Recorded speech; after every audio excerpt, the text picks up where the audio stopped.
আজকের ভিডিওতে আমরা কমপ্লেক্স নাম্বার সম্পর্কে দেখব। কোনো কমপ্লেক্স নাম্বার কী বা তার বিভিন্ন প্রপার্টি এগুলো দেখব। তার আগে আগের ভিডিওতে একটা অঙ্ক দিয়েছিলাম, বলেছিলাম পরের ভিডিওতে করে দেবো। যদি কেউ ভিডিওটা না দেখে থাকো তাহলে ওপরের লিঙ্কে গিয়ে ভিডিওটা দেখতে পারো। তাহলে দেখো অঙ্কটা কী ছিল না, if f maps 0 infinity to 0 infinity and f x equals to x by 1 plus x, then f is 1 1 না 1 2, এই সমস্তগুলো আমাকে দেখাতে বলেছে। তাহলে ফার্স্টে আমাকে 1 1 চেক করতে হবে। তাহলে 1 1 এর জন্য দেখো কী করবো, তাহলে 1 1 চেক করতে গেলে আমাকে কী করতে হয় না, একবার f x equals to f y ধরে নিতে হয়, দিয়ে এক্স ইকুয়ালস টু ওয়াই দেখাতে হয়। তাহলে যদি f x equals to f y হয় তাহলে আমি এখান থেকে কী পাবো, এক্স বাই 1 প্লাস এক্স, এটা ইকুয়ালস টু ওয়াই বাই নিশ্চয়ই 1 প্লাস ওয়াই। তাহলে দেখো এখান থেকে আমি কী পাচ্ছি, যদি ক্রস গুণ করি তাহলে পাচ্ছি এক্স প্লাস এক্স ওয়াই, এটা equals to y plus x y. তাহলে এখান থেকে এক্স ওয়াই যদি ক্যান্সেল আউট হয়ে যায় আমি কী পাবো না, এক্স ইকুয়ালস টু ওয়াই। তাহলে আমি ধরে নিয়েছিলাম f x equals to f y, পেয়ে গেলাম এক্স ইকুয়ালস টু ওয়াই। তাহলে সুতরাং বলতে পারবো এটা আমার 1 1 হচ্ছে। এবার অন টু চেক করতে হবে। তাহলে অন টু হতে গেলে কী হতে হয় না, রেঞ্জের প্রতিটা পয়েন্টের জন্য ডোমেনের মধ্যে অন্তত একটা প্রি ইমেজ থাকতে হয়। তাহলে আমি যদি এমন কোনো পয়েন্ট দেখাতে পারি রেঞ্জের মধ্যে যার জন্য কোনো প্রি ইমেজ নেই, তাহলে নিশ্চয়ই বলতে পারবো এটা আমার অন টু হবে না। তাহলে দেখো আমি এখানে কী ছিল, আমার এফ এক্স ফাংশনটা ছিল এক্স বাই 1 প্লাস এক্স। তাহলে ওপরের থেকে নিচে আমার অবশ্যই বড় আছে, তাহলে অবশ্যই এই রাশিটা কী হবে, একের থেকে ছোটো হবে নিশ্চয়ই।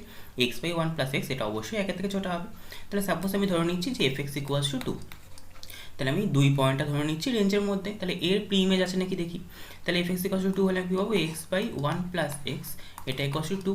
তাহলে এখান থেকে পাবো হচ্ছে x equals two 2 plus 2x, বা এখান থেকে আমি বলতে পারবো এক্স ইকুয়ালস টু কত আসছে, -2।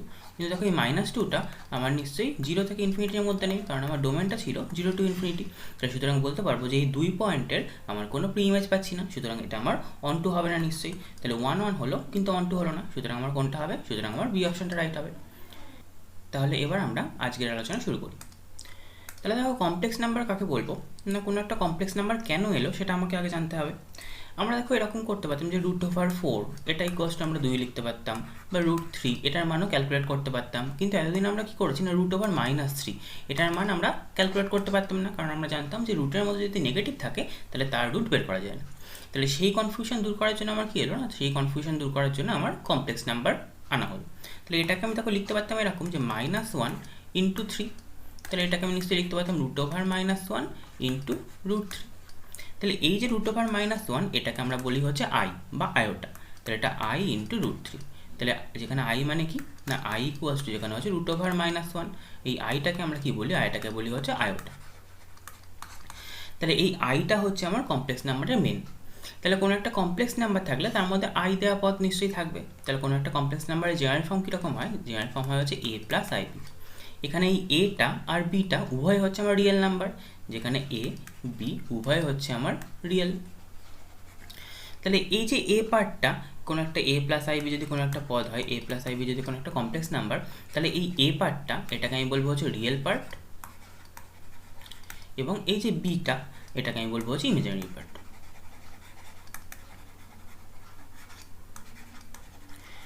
তাহলে এ হচ্ছে আমার রিয়েল পার্ট এবং বি হচ্ছে ইমাজিনারি পার্ট। তাহলে এ আর বি উভয় দেখো নিজেরা রিয়েল নাম্বার, কিন্তু এ প্লাস আইপি আমার হয়ে যাচ্ছে একটা কমপ্লেক্স নাম্বার। তাহলে কোনো একটা কমপ্লেক্স নাম্বার এরকম যখন আমরা আই পেলাম, তাহলে দেখো আই পেয়েছি, তাহলে আই স্কোয়ার বের করতে পারতাম বা আই কিউব বের করতে পারতাম। তাহলে সেগুলো কী হবে দেখি। তাহলে আই ইকুয়ালসটা আমরা পেয়েছি -1 √-1। তাহলে আই স্কোয়ার কী পেতাম, আই স্কোয়ার তাকে পেতাম হচ্ছে নিশ্চয়ই -1। একইভাবে আই কিউব এটা মানে নিশ্চয়ই লিখতে পারতাম আই স্কোয়ার × আই, তার মানে নিশ্চয়ই -i পেতাম। একইভাবে i⁴ এটা মানে পেতাম নিশ্চয়ই আই স্কোয়ার সেটার হোল স্কোয়ার, তাহলে পেতাম হচ্ছে +1, -1 হোল স্কোয়ার মানে +1 পেতাম। তাহলে এই দেখো পরপর আমি যদি একটা যোগ করতাম যে i plus I square plus I cube plus i⁴, এই চারটে আমি যদি যোগ করতাম, তাহলে এই চারটে যোগ করলে কি আসতো দেখি। তাহলে দেখো প্রথমটা আমার ছিল i, তারপরটা আই স্কোয়ার মানে হচ্ছে -1, তারপর আই কিউব মানে হচ্ছে -i, আর তারপর i⁴ মানে হচ্ছে +1। তাহলে এই চারটে আমি যদি যোগ করি তাহলে দেখো কি আসছে, 0 আসছে। তাহলে এরকমভাবে যদি পরপর এরকম আয়ের পাওয়ার চারটে আমি যোগ করি, সাপোজ আমি কি বলছি না, তাহলে i⁴n plus i⁴n plus 1 plus i⁴n plus 2 plus i⁴n plus 3। তাহলে আমার পাওয়ারগুলো পরপর কনজিকিউটিভ হতে হবে। তাহলে এটা যদি যোগ করি এটা আমি অলওয়েজ শূন্য পাবো। তাহলে কোনো অঙ্ক যদি পরীক্ষায় এরকম থাকে যে আয়ের পাওয়ার আমার পরপর 4টে দিয়ে দিয়েছে, 4টে পরপর সংখ্যা, ধরো 3 4 5 6 বা 4 5 6 7 এরকম পরপর দিয়ে দিয়েছে, তাহলে এই পরপর যদি দেওয়া থাকে তাহলে এইগুলো যোগফল অলওয়েজ শূন্য হবে। আমাকে আর কিছু করে দেখতে হবে না, এটা অলওয়েজ শূন্য হবেই। তাহলে এটা হচ্ছে আমার একটা শর্ট ট্রিক বলতে পারো, যে এরকম পরপর কনজিকিউটিভ আয়ের পাওয়ার যদি থাকে তাহলে তাদের যোগফল হয়ে যাবে শূন্য। তাহলে যোগফলের জন্য পেলাম, এবার গুণফলের জন্য দেখি। তাহলে এবার যদি আমরা 4টে গুণ করতাম, I into I square into যদি I cube into I to the power 4, এটা যদি করতাম তাহলে এটা কি পেতাম, দেখো I to the power total আমি পেতাম 10 পেতাম। তাহলে এটাকে আমি লিখতে পারতাম নিশ্চয়ই I to the power 8 into I square. তাহলে আই স্কোয়ার মানে আমি জানি হচ্ছে -1, আর আই টু দি পাওয়ার 8 মানে আই টু দি পাওয়ার 4 এর হোল স্কোয়ার। তাহলে আমি টোটালটা পেয়ে যেতাম -1। তাহলে একইভাবে যদি যে কোনো আমি পরপর 4টে আয়ের পাওয়ার নিয়ে গুণ করি তাহলে সেটার মান পাবো হচ্ছে -1। তাহলে এখান থেকে আমি কি বলতে পারবো, এখান থেকে বলতে পারবো হচ্ছে I to the power n into I to the power n plus 1 into I to the power n plus 2 into I to the power n plus 3, এটা ইকুয়ালস হবে -1। তাহলে এটাও একটা শর্ট ট্রিক বলতে পারো, যে এরকম যদি পরপর আয়ের 4টে পাওয়ার গুণ হিসাবে থাকে তাহলে তার মান হয়ে যাবে -1, আর যদি যোগ হিসাবে থাকে তার মান হবে 0। তাহলে এবার এই যে আমরা কমপ্লেক্স নাম্বার দেখলাম, কমপ্লেক্স নাম্বারের জেনারেল ফর্ম আমরা দেখলাম হচ্ছে a প্লাস আইবি আকারের। তাহলে এই যে a প্লাস আইবি আকারের কোনো একটা কমপ্লেক্স নাম্বার রয়েছে, তার কনজুগেট কমপ্লেক্স নাম্বার কি সেটা আমাদের দেখতে হবে। তাহলে কনজুগেট কাকে বলবো, তাহলে কনজুগেট কমপ্লেক্স নাম্বার কি না, যদি কোনো একটা number z equals to a plus ib হয়, তার কনজুগেটকে আমরা কি দিয়ে প্রকাশ করি, জেড বার দিয়ে প্রকাশ করি, সেটা ইকুয়ালস টু হয়ে যায় a মাইনাস আইবি। তাহলে কনজুগেট বের করার নিয়ম কি, জাস্ট আয়ের আগে যে চিহ্নটা থাকবে চিহ্নটা আমাকে পাল্টে দিতে হবে, প্লাস থাকলে মাইনাস করতে হবে, মাইনাস থাকলে প্লাস করতে হবে, তাহলেই আমি কনজুগেট পেয়ে যাব। এবার ধরো একাধিক আমার কমপ্লেক্স নাম্বার আছে, তাদেরকে আমি যোগ বা বিয়োগ বা গুণ বা ভাগ করতে পারি। তাহলে প্রথমে আমরা অ্যাডিশন দেখি কী করে করব। তাহলে অ্যাডিশন, তাহলে ধরো আমার দুটো নাম্বার রয়েছে, একটা z1 ইকুয়ালস টু আমি বলছি হচ্ছে a1 প্লাস ib1, আর একটা z2 ইকুয়ালস টু সাপোজ আমি বলছি যে a2 প্লাস ib2। তাহলে এই দুটো আমার কমপ্লেক্স নাম্বার আছে, আমি এই দুটো যোগফল বের করতে চাই। তাহলে যোগফল হলে কী হবে, নিশ্চয়ই z1 plus z2 equals to কী হয়, দেখো এখানে রিয়েল পার্ট আমার a1, এখানে রিয়েল পার্ট a2, তাহলে এই দুটো পরস্পর যোগ হয়ে যাবে। তাহলে a1 plus a2 plus i into b1 plus b2, তাহলে রিয়েল পার্ট দুটো যোগ হলো এবং কমপ্লেক্স পার্ট দুটো বা ইমাজিনারি পার্ট দুটো যোগ হলো নিশ্চয়ই। তাহলে এরকম করে আমি z1 প্লাস z2 পেয়ে যাচ্ছি নিশ্চয়ই। একইভাবে যদি আমি বিয়োগ করতে যেতাম তাহলে বিয়োগ করলে কী হতো, নিশ্চয়ই z1 মাইনাস z2, এটা মানে হয়ে যেত নিশ্চয়ই a1 মাইনাস a2, তাহলে রিয়েল পার্ট দুটো বিয়োগ হতো, plus i into imaginary part দুটো বিয়োগ, তাহলে b1 মাইনাস b2 এটা পেতাম। তাহলে এটা আমি যোগ বা বিয়োগ পেলাম। এবার গুণ দেখি কী হয়, তাহলে হচ্ছে মাল্টিপ্লিকেশন।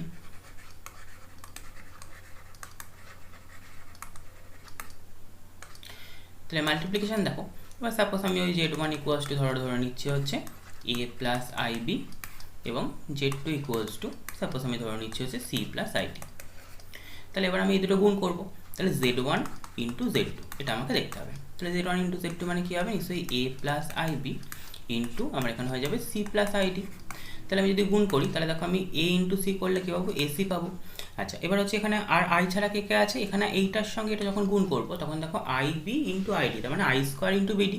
এবার আই স্কোয়ার মানে আমরা জানি -1, তাহলে মাইনাস বিডি এটা হয়ে গেল, প্লাস আয়ের সঙ্গে কে কে থাকবে, এইটার সঙ্গে এটা গুণ হবে, তাহলে আইবি ইন্টু সি, তাহলে আয়ের সঙ্গে থাকছে হচ্ছে বিসি, প্লাস আর এর সঙ্গে আইডি গুণ হচ্ছে তাহলে হচ্ছে এডি থাকছে, তাহলে AC minus BD plus I into BC plus AD, এটা হয়ে যাচ্ছে আমার গুণফল। তাহলে এখানে আমার এইটা হয়ে গেল রিয়েল পার্ট, আর বাকিটা আয়ের সঙ্গে যেটা রয়েছে সেটা হয়ে গেল ইমাজিনারি পার্ট। একইভাবে আমি ডিভিশন করতে পারতাম,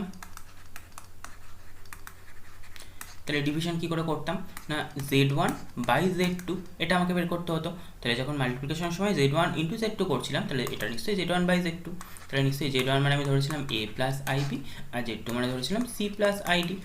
তাহলে এবার দেখো কোনো সময় এরকম যদি নিচে কমপ্লেক্স নাম্বার থাকে তখন আমাদের কী করতে হয়, তার কনজুগেট দিয়ে ওপর নিচে গুণ করতে হয়। তাহলে আমার এখানে কী হবে, এখানে হবে নিশ্চয়ই a plus ib into c minus id divided by আমার এখানে হয়ে যাবে হচ্ছে c plus id into c minus id. তাহলে এবার যদি আমি এটা গুণ করি তাহলে দেখো উপরে কী পাচ্ছি, উপরে আমি ফার্স্টে পাচ্ছিলাম এসি, তারপর আইবি ইন্টু আইডি, তার আগে মাইনাস আছে তাহলে মাইনাস আই স্কোয়ার, তার মানে +1, তাহলে plus BD plus I into এবার এখানে এ এর সঙ্গে ডি গুণ হবে আর বি এর সঙ্গে সি গুণ হবে, তাহলে বিসি মাইনাস এডি এটা পাবো। ডিভাইডেড বাই নিচে দেখো কি আসছে না c plus id c minus id, তাহলে a plus b into a minus b সূত্র, তাহলে a square minus b square, তাহলে এখানে হবে c square minus i square d square, এবার আই স্কোয়ার মানে যেহেতু মাইনাস ওয়ান তাহলে c square plus d square. এবার দেখো আমি যদি রিয়েল পার্ট দুটোকে আলাদা করি তাহলে এখানে হবে যে ac plus bd divided by c square plus d square plus I into bc minus ad divided by c square plus d square. তাহলে এটা আমার ডিভিশন হয়ে গেল, তাই দুটো রিয়েল নাম্বার দেওয়া থাকলে আমি এইভাবে হচ্ছে ডিভিশন করতে পারলাম। এবার দেখো কোনো একটা রিয়েল নাম্বার রয়েছে যে এরকম, যে সাপোজ আমার কোনো একটা জায়গায় রয়েছে হচ্ছে 5, তাহলে এই 5টাকে আমি কি রিয়েল নাম্বার বলবো না 5টাকে আমি কমপ্লেক্স নাম্বার বলবো, সেটা আমার কনফিউশন হচ্ছে। তাহলে এখানে 5টাকে দেখো আমি এটা লিখতে পারবো যে 5 প্লাস 0 ইন্টু আই, তাহলে এইটাকে আমি দেখো একটা কমপ্লেক্স নাম্বার বলতে পারি। তাহলে এই কমপ্লেক্স নাম্বারে কীরকম রয়েছে না শুধু রিয়েল পার্টটা রয়েছে, ইমাজিনারি পার্টটা আমার শূন্য।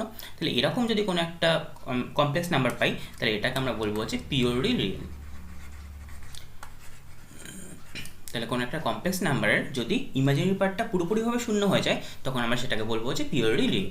আর যদি কোনো ক্ষেত্রে যদি ইমাজিনারি পার্টটা থাকে অন্য পার্টটা না থাকে, তাহলে সাপোজ আমি বলছি যে আই ইন্টু 5 এটা আমার আছে, তাহলে এটাকে আমি নিশ্চয়ই লিখতে পারবো 0 প্লাস আই ইন্টু 5, তাহলে এটা দেখো স্ট্যান্ডার্ড ফর্মে আসছে এ প্লাস আইবি আকারে আসছে, কিন্তু এখানে আমার রিয়েল পার্টটা শূন্য, তাহলে এটাকে আমি বলবো হচ্ছে পিওরলি ইমাজিনারি। তাহলে কোনো একটা নাম্বার, কোনো একটা কমপ্লেক্স নাম্বার তার রিয়েল পার্টটা শূন্য হলে সেটাকে বলবো পিওরলি ইমাজিনারি, আর তার কমপ্লেক্স পার্টটা বা ইমাজিনারি পার্টটা শূন্য হলে সেটাকে বলবো পিওরলি রিয়েল। তাহলে এই যে রিয়েল নাম্বার, যে কোনো রিয়েল নাম্বার আমার দেখো কমপ্লেক্স নাম্বারের মধ্যে ঢুকে যাচ্ছে নিশ্চয়ই। তাহলে আমি যদি টোটাল সেটটাকে, আমি এতদিন কি জানতাম রিয়েল নাম্বারের মধ্যে টোটাল সমস্ত কিছু থাকে, আমরা এতদিন জানতাম এই টোটাল হচ্ছে রিয়েল নাম্বার, এটা যদি হতো, এটা যদি রিয়েল নাম্বার হতো তাহলে তার মধ্যে হচ্ছে দুটো পার্ট থাকতো, একটা হচ্ছে রেশনাল নাম্বার, একটা ইরেশনাল নাম্বার। রেশনাল নাম্বারকে আমরা কিউ দিয়ে প্রকাশ করতাম, ইরেশনাল নাম্বারকে আমরা আই দিয়ে প্রকাশ করতাম। এই রেশনাল নাম্বারের মধ্যে আবার দুটো ভাগ থাকতো, একটা হচ্ছে কিছু হচ্ছে রেশনাল আর কিছু হচ্ছে আমার জেড, জেড মানে হচ্ছে অখণ্ড সংখ্যা। এবার অখণ্ড সংখ্যাকে আবার আমি দুটো ভাগ করতে পারতাম, সেটা হচ্ছে একটা হচ্ছে ন্যাচারাল নাম্বার আর একটা হচ্ছে নেগেটিভ যেগুলো অখণ্ড সংখ্যা ছিল সেইগুলো নিয়ে। তাহলে এইগুলো হচ্ছে আমি রিয়েল নাম্বারের মধ্যে ভাগ পেলাম। এবার কমপ্লেক্স নাম্বারটা কি দেখছি না রিয়েল নাম্বার যেগুলো রয়েছে সেইগুলোও আমার কমপ্লেক্স নাম্বারের মধ্যে ঢুকে রয়েছে। তাহলে কমপ্লেক্স নাম্বারের যদি কোনো সেটটা তৈরি হয় তাহলে কমপ্লেক্স নাম্বারের সেট কী হবে, নিশ্চয়ই এই রিয়েল নাম্বারটাকে কভার করা হবে। তাহলে সব থেকে বড় সেট হবে হচ্ছে আমার কমপ্লেক্স নাম্বারের সেট, এবং বাকি সমস্ত সেট আমার কমপ্লেক্স নাম্বারের সাবসেট হবে। তাহলে এমনকি রিয়েলটাও আমার কমপ্লেক্স নাম্বারের সাবসেট। তাহলে সব থেকে বড় সেট হচ্ছে আমার কমপ্লেক্স নাম্বার, তার মধ্যে রয়েছে রিয়েল এবং তার মধ্যে বাকিগুলো আমার রয়েছে। তাহলে এবার দেখো এই যে জেড দেখলাম বা জেড বার দেখলাম, এগুলো নিয়ে কিছু প্রপার্টি দেখি কি আছে।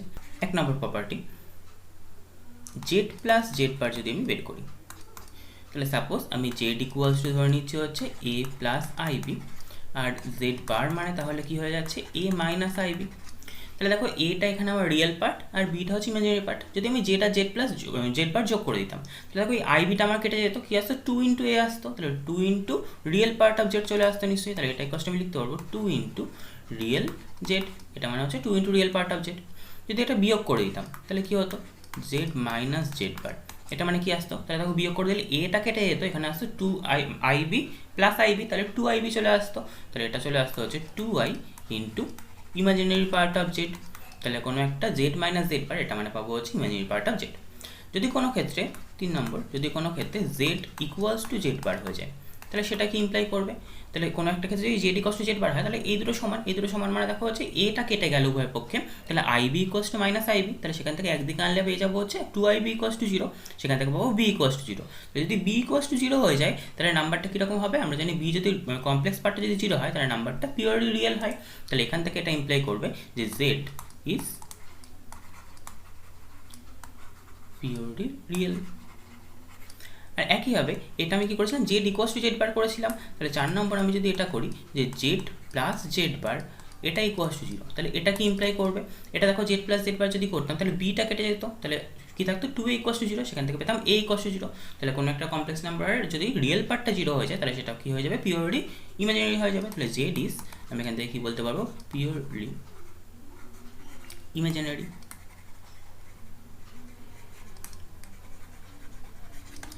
তাহলে এখান থেকে আমি কটা প্রপার্টি পেলাম, Z plus Z bar into equals to হচ্ছে 2 real Z, Z minus Z bar equals two হচ্ছে 2i imaginary Z, Z equals to যদি জেড বার হয় সেখান থেকে পেয়ে যাবো হচ্ছে জেড হচ্ছে পিওরলি রিয়েল, আর হচ্ছে Z plus Z bar equals two 0 হলে সেখান থেকে পাবো জেড হচ্ছে পিওরলি ইমাজিনারি। তাহলে এই কটা প্রপার্টি পেলাম, এগুলো মনে রাখতে হবে, এগুলো দিয়ে অঙ্ক কিছু করতে হতে পারে। এবার দুটো কমপ্লেক্স নাম্বার ধরো আমার দেওয়া রয়েছে, তাদের ইকুয়াল কখন আমি বলবো, তাহলে হচ্ছে দুটো কমপ্লেক্স নাম্বারের ইকুয়ালিটি দেখবো। তাহলে ইকুয়ালিটি কখন হবে, ধরো আমার সাপোজ দেওয়া আছে যে a প্লাস আইবি, আর সেটা ইকুয়ালস টু আমাদের আছে c প্লাস আইডি। তাহলে এই দুটো কমপ্লেক্স নাম্বার ইকুয়াল কখন হয় না, যখন হচ্ছে এদের রিয়েল পার্টটা সমান হয় এবং এদের ইমাজিনারি পার্টটা সমান হয়। তাহলে দুটো কমপ্লেক্স নাম্বারের রিয়েল পার্ট দুটো সমান এবং ইমাজিনারি পার্ট দুটো সমান হলে আমি বলতে পারবো কমপ্লেক্স নাম্বার দুটো ইকুয়াল, না হলে তারা ইকুয়াল হবে না। তাহলে সাপোজ ধরো কোনো একটা কোশ্চেন এরকম দেওয়া আছে আমার যে 2x plus i into 3y equals to 4 plus 9i, এরকম দেওয়া আছে। তাহলে আমাকে এখান থেকে কি বলেছে না, এখান থেকে বলেছে এক্স আর ওয়াই এর মান বের করতে। তাহলে দেখো আমি উভয় পক্ষে রিয়েল পার্ট সমান করতে পারি। তাহলে রিয়েল পার্ট সমান করলে কি পাবো, 2x ইকুয়ালস টু 4, সেখান থেকে আমি পেয়ে যাবো হচ্ছে x ইকুয়ালস টু 2। একইভাবে যদি ইমাজিনারি পার্ট সমান করি, তাহলে এখানে ইমাজিনারি পার্ট হচ্ছে 3y, এটা ইকুয়ালস টু এদিকে 9, তাহলে এখান থেকে আমি পেয়ে যাবো যে y ইকুয়ালস টু 3। তাহলে দেখো এখান থেকে x ইকুয়ালস টু 2 পেলাম, y ইকুয়ালস টু 3 পেলাম। কখন কী করে পেলাম না, যেহেতু দুটো আমার কমপ্লেক্স নাম্বার ইকুয়াল, তার প্রপার্টি অনুসারে দুটো রিয়েল পার্ট ইকুয়াল করলাম এবং দুটোর ইমাজিনারি পার্ট ইকুয়াল করলাম, সেখান থেকে ইকুয়ালিটি পেলাম। তাহলে রিয়েল নাম্বারের ক্ষেত্রে আমাদের কী ছিল না, যে কোনো দুটো নাম্বার আমি কম্পেয়ার করতে পারতাম, যে কোনো দুটো নাম্বার হয় পরস্পরের সঙ্গে সমান হতো বা একটা অপরটা থেকে বড় হতো অথবা ছোট হতো, কিন্তু এইখানে আমি কম্পেয়ার করতে পারি নাকি দেখি। তাহলে কম্পেয়ার করতে পারবো নাকি দেখি। তাহলে দুটো রিয়েল নাম্বার আমার ধরা আছে যে a প্লাস আইবি আর c প্লাস আইডি। তাহলে এইখানে আমি কি পাবো না, যে কোনো দুটো রিয়েল নাম্বার কখনোই আমার কম্পেয়ার করা যায় না, কারণ a c এর থেকে বড় বা b d এর থেকে বড়, এরকম কোনো যাই হোক না কেন, সেক্ষেত্রে আমার এটা কম্পেয়ার করা যায় না। তাহলে কমপ্লেক্স নাম্বারের ক্ষেত্রে এটা হচ্ছে নন কম্পারেবল। তাহলে দুটো কমপ্লেক্স নাম্বার আমার কখনোই হচ্ছে কম্পেয়ার করা যাবে না, কি কার থেকে ছোটো বা কি কার থেকে বড় সেগুলো আমাকে বলা যাচ্ছে না। তাহলে আমরা কোনো একটা কমপ্লেক্স নাম্বার দেখলাম এবং তার হচ্ছে কনজুগেট বা তার কী করে দুটো কমপ্লেক্স নাম্বার যোগফল গুণফল এই সমস্ত করতে হয় দেখলাম। আচ্ছা, একটা দেখো আমরা সূত্র জানতাম যে আমরা একটা সূত্র জানতাম রুট ওভার এ বি, এটা equals to root a into root b. এরকম আমরা লিখতে পারতাম, যে কোনো একটা রুট থাকলে আমি সেটাকে লিখতাম হচ্ছে root a into root B. তাহলে এই যে সূত্রটা আমরা এখন কমপ্লেক্স নাম্বার শিখেছি, তাহলে এই যে সূত্রটা দেখো, এই সূত্রটা কি সব ক্ষেত্রে ভ্যালিড নাকি ভ্যালিড নয়। এই যে সূত্রটা root a b equals to root a into root b, এই সূত্রটা কি সব ক্ষেত্রে ভ্যালিড নাকি ভ্যালিড নয়, এই কোশ্চেনটা করা থাকলো, এটার অ্যান্সার আমাকে কমেন্ট সেকশনে জানাবে। যদি ভ্যালিড হয় তাহলে লিখবে ভ্যালিড, আর যদি ভ্যালিড না হয় তাহলে কেন ভ্যালিড নয় বা কখন ভ্যালিড নয় সেই কারণটা উল্লেখ করতে হবে, ঠিক আছে। আর যদি না পারো আমি পরের ভিডিওতে বলে দেবো যে এটা ভ্যালিড হচ্ছে নাকি ভ্যালিড হচ্ছে না।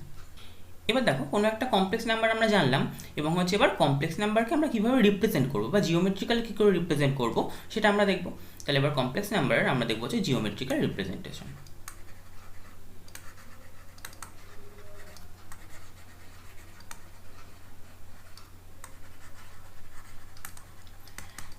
তাহলে জিওমেট্রিক্যাল রিপ্রেজেন্টেশন কি না, ধরো সাপোজ আমার কোনো একটা complex number z equals two দেওয়া আছে হচ্ছে এ প্লাস আইবি, এটা আমার একটা কমপ্লেক্স নাম্বার দেওয়া আছে। তাহলে এইটাকে আমরা একটা পয়েন্ট হিসেবে রিপ্রেজেন্ট করতে পারি, কীরকম না এ কমা বি এরকম একটা পয়েন্ট হিসেবে রিপ্রেজেন্ট করতে পারি।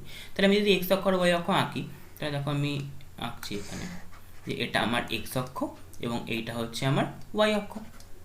তাহলে এখানে যে এক্স অক্ষ এটাকে আমরা বলবো হচ্ছে রিয়েল অ্যাক্সিস, আর এখানে যেটা ওয়াই অক্ষ এটাকে আমরা বলবো হচ্ছে ইমাজিনারি অ্যাক্সিস।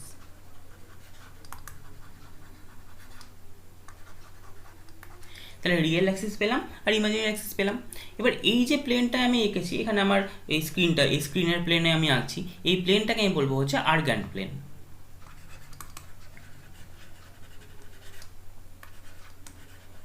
এটা একটা নাম, আর্গান প্লেন একটা নাম। আর এই যে ডায়াগ্রামটা আঁকলাম এটাকে আমি বলবো যে আর্গান ডায়াগ্রাম, যেহেতু আর্গান প্লেনে আঁকছি সেই জন্য এটাকে বলছি আর্গান ডায়াগ্রাম। তাহলে এবার এইখানে আমি আমি যেরকম নর্মাল আমার যেরকমভাবে এক্স ওয়াই কোঅর্ডিনেট আঁকতাম, যেখানে 0 0 পয়েন্ট হতো, এবি পয়েন্ট মানে কি হতো না আমার এখান থেকে এ পরিমাণ যেত, তারপর এখান থেকে বি পরিমাণ উঠতো, দিয়ে এখানে একটা এবি পয়েন্ট হতো। তাহলে এবি পয়েন্ট হলে আমি কি করতাম, এখান থেকে লম্ব টানতাম, তাই আমি বলতাম এইটুকুনি আমার এ, এইটুকুনি বি, এখানেও তাই হবে নিশ্চয়ই। তাহলে সাপোজ এই পয়েন্টটা আমি বলছি পি, তাহলে আমি এই Z equals to A plus IB complex নাম্বারটাকে এই পি পয়েন্ট দিয়ে ডিনোট করছি। তাহলে আমি যদি এই পয়েন্টার থেকে এটা যোগ করতাম, এটাকে আমি অরিজিন ও নাম দিই যদি, তাহলে ওপি যে যুক্ত করতাম, তাহলে ওপির ডিস্টেন্স নিশ্চয়ই আমি একটা কিছু পেতাম। তাহলে ওপির ডিস্টেন্স আমি দেখি কী পেতাম, তাহলে ওপি এটা কষ্ট কী পেতাম, দেখো এটা একটা আমি সমকোণী ত্রিভুজ পেতাম। এখান থেকে এটা যদি এন নাম দিতাম তাহলে ও এন পি, এটা একটা সমকোণী ত্রিভুজ পেতাম। এই সমকোণী ত্রিভুজে ওপিটা কী হয়ে যেত, root over A square plus B square, root over A square plus B square, এটা পেতাম হচ্ছে ও। তাহলে এটাকে আমরা কি বলবো, এটাকে আমরা বলবো হচ্ছে মডিউলাস অফ জেড। তাহলে কোনো একটা জেড যে আমার কমপ্লেক্স নাম্বারটা ছিল a প্লাস আইবি, তার মডুলাস আমি কাকে বলবো না root over a square plus B square. A আর বি কী ছিল? এ ছিল আমার রিয়েল পার্ট আর বি ছিল আমার ইমাজিনারি পার্ট। তাহলে কোনো একটা কমপ্লেক্স নাম্বার দেওয়া থাকলে তার রিয়েল পার্টের হোল স্কোয়ার প্লাস ইমাজিনারি পার্টের হোল স্কোয়ার তার রুট করলে যেটা পাবো সেটাকেই বলবো তার মডুলাস। তাহলে এটাকে আমরা মড জেড দিয়ে প্রকাশ করবো, এরকম মড জেড দিয়ে। আর একইভাবে দেখো এইটা যদি আমার থিটা অ্যাঙ্গেল করতো, থিটা অ্যাঙ্গেলটা কি না এইটা ওপি লাইনটা এক্স অক্ষের ধনাত্মক দিকের সঙ্গে যে অ্যাঙ্গেল করেছে সেটাকে আমি থিটা বলছি। তাহলে সেক্ষেত্রে আমি ট্যান থিটা ইকুয়ালস টু কি পেতাম? তাহলে দেখো ট্যান থিটা এটা মানে আমি নিশ্চয়ই লিখতে পারতাম এই বি বাই এ, এটা লিখতে পারতাম। তাহলে এই যে ট্যান থিটা পেলাম, এই যে থিটাটা পেলাম, থিটাটাকে আমি কি বলবো? থিটাটাকে আমি বলবো যে আর্গুমেন্ট অথবা অ্যাম্প্লিটিউড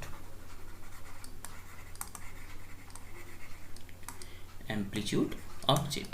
এটাকে আমরা কী দিয়ে প্রকাশ করবো? এটাকে হচ্ছে আমরা এআরজি আর্গুমেন্ট জেড অথবা এটাকে হচ্ছে আমরা এএমপি অ্যাম্প্লিটিউড জেড, এটা দিয়ে প্রকাশ করবো। তাহলে কোনো একটা যখন আমি থিটা পেয়ে গেলাম, তাহলে থিটাটাকে আমি কী বলছি? আর্গুমেন্ট বা অ্যাম্প্লিটিউড।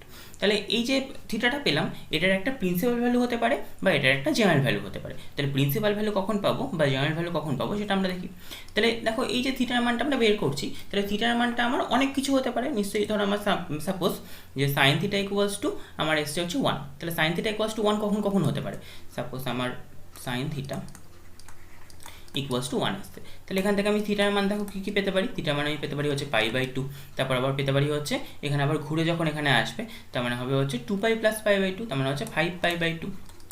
এরকম করে করে নিশ্চয়ই কিছু মানের জন্য আমি সাইন থিটার মান 1 পাবো। তাহলে এর মধ্যে আমাকে যদি আর্গুমেন্ট বের করতে বলতো বা প্রিন্সিপাল আর্গুমেন্ট বের করতে বলতো তাহলে কোন মানটা নিতাম সেটা নিশ্চয়ই একটা কনফিউশন আসছে। তার জন্য কি হয়, অলওয়েজ হচ্ছে যদি থিটা প্রিন্সিপাল আর্গুমেন্ট হয় তাহলে থিটার মানটা হচ্ছে -π থেকে পায়ের মধ্যে থাকে। তাহলে -π less than theta less than equals to pi, এইটা হলে আমি থিটাটাকে বলবো হচ্ছে প্রিন্সিপাল আর্গুমেন্ট।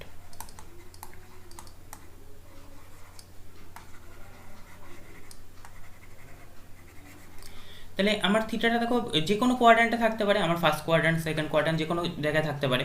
কারণ আমার এই যে পয়েন্টটা নিয়েছিলাম এ প্লাস আইবি, আমি জেড ইকুয়ালস টু নিয়েছিলাম এ প্লাস আইবি, তাহলে এটা আমি কী করেছিলাম পয়েন্ট হিসাবে আমি এই সিস্টেমটা কোয়াড্র্যান্ট সিস্টেমে এঁকেছিলাম। তাহলে দেখো আমার এটা যদি নেগেটিভ হতো, মানে এ এর যদি মান নেগেটিভ হতো বা সাপোজ বি এর মান নেগেটিভ হতো, তাহলে এগুলো নিশ্চয়ই সেকেন্ড কোয়াড্র্যান্ট বা থার্ড কোয়াড্র্যান্ট বা ফোর্থ কোয়াড্র্যান্ট যে কোনো কোয়াড্র্যান্টটা থাকতে পারতো। তাহলে সেক্ষেত্রে নিশ্চয়ই থিটার মানটা আমাকে বের করতে হতো প্রিন্সিপাল আর্গুমেন্ট। তাহলে সব ক্ষেত্রে তো আমার ওরমভাবে কোনটা -π থেকে পায়ের মধ্যে থাকছে এরকম করে মেপে করা সম্ভব নয়। তাহলে সেক্ষেত্রে আমি কি করবো না, সেক্ষেত্রে কিছু সূত্র আছে। তাহলে এখানে 4টে সূত্র আছে যে 4টে কোয়াড্র্যান্টে থাকলে প্রিন্সিপাল আর্গুমেন্টের মান কী হয়। তাহলে ফার্স্ট কোয়াড্র্যান্টে যদি থাকে তাহলে থিটা ইকুয়ালস টু হয়ে যায় ট্যান ইনভার্স মড b/a, যেমন নর্মাল পেলাম সেটা। যদি সেকেন্ড কোয়াড্র্যান্টে থাকে তাহলে সেক্ষেত্রে থিটা ইকুয়ালস টু হয়ে যায় π minus tan inverse mod b/a। যদি থার্ড কোয়াড্র্যান্টে থাকে তাহলে সেক্ষেত্রে থিটার মান হয়ে যায় -π plus tan inverse mod b/a। আর যদি ফোর্থ কোয়াড্র্যান্টে থাকে তাহলে সেক্ষেত্রে থিটার মান হয়ে যায় ট্যান ইনভার্স মড b/a। তাহলে এই কটা আমার প্রিন্সিপাল আর্গুমেন্ট। তাহলে কোনো একটা আর্গুমেন্ট কোনো একটা পয়েন্ট আমার যদি দিয়ে দেয় বা কোনো একটা যদি কমপ্লেক্স নাম্বার দিয়ে দেয় তাহলে সেখান থেকে আমি দেখো সহজেই মডিউলাস বা আর্গুমেন্ট বের করে ফেলতে পারবো, প্রিন্সিপাল আর্গুমেন্ট বের করে ফেলতে পারবো। কীরকম? ধরো সাপোজ আমার জেড ইকুয়ালস টু দিয়ে দিল যে 5 মাইনাস 5/, এটা দিয়ে দিল। তাহলে এখানে আমার পয়েন্টটা কোনটা? এই পয়েন্টটা দেখো আমি পাবো হচ্ছে নিশ্চয়ই 5, -5, কারণ এখানে আমার রিয়েল পার্ট 5 আর ইমাজিনারি পার্ট -5। তাহলে এই পয়েন্টটা কোন কোয়াড্র্যান্টে অবস্থিত? এই পয়েন্টটা নিশ্চয়ই আমার এখান থেকে কী পাচ্ছি দেখো 5 আর -5 কত? এখান থেকে 5 যাবো দিয়ে -5 যাবো, তাহলে নিশ্চয়ই এটা আমার ফোর্থ কোয়াড্র্যান্টে অবস্থিত। তাহলে ফোর্থ কোয়াড্র্যান্টে যদি অবস্থিত হয় তার সূত্র ছিল -tan ইনভার্স মড b/a। তাহলে এখান থেকে আমি আর্গুমেন্ট জেড কী পাবো? -tan ইনভার্স মড b/a, তাহলে মড -5/5, তাহলে এটার ক্ষেত্রে আমি পাবো হচ্ছে tan ইনভার্স 1। এবার tan ইনভার্স 1 মানে জানি আমরা π/4, তাহলে এটাই কষ্ট পেলাম -π/4। তাহলে এটা হচ্ছে আমার আর্গুমেন্ট পেয়ে গেলাম। বা এটার যদি এবার মড বের করতে বলতো তাহলে মড বের করতে বলে কী করতাম না, √5² প্লাস -5² এটা করতাম, তাহলে মড পেয়ে যেতাম। তাহলে যে কোনো একটা কমপ্লেক্স নাম্বার দেওয়া থাকলে আমরা তার মড বের করতে পারছি এবং অ্যাম্প্লিটিউড বের করতে পারছি। তাহলে এই যে মড পেলাম বা অ্যাম্প্লিটিউড পেলাম, তাহলে এইটাকে আমি কি ফর্মে লিখতে পারবো না, কোনো একটা কমপ্লেক্স নাম্বারকে আমি মডুলাস অ্যাম্প্লিটিউড ফর্মে লিখতে পারবো। তাহলে মডুলাস অ্যাম্প্লিটিউড ফর্ম কাকে বলবো?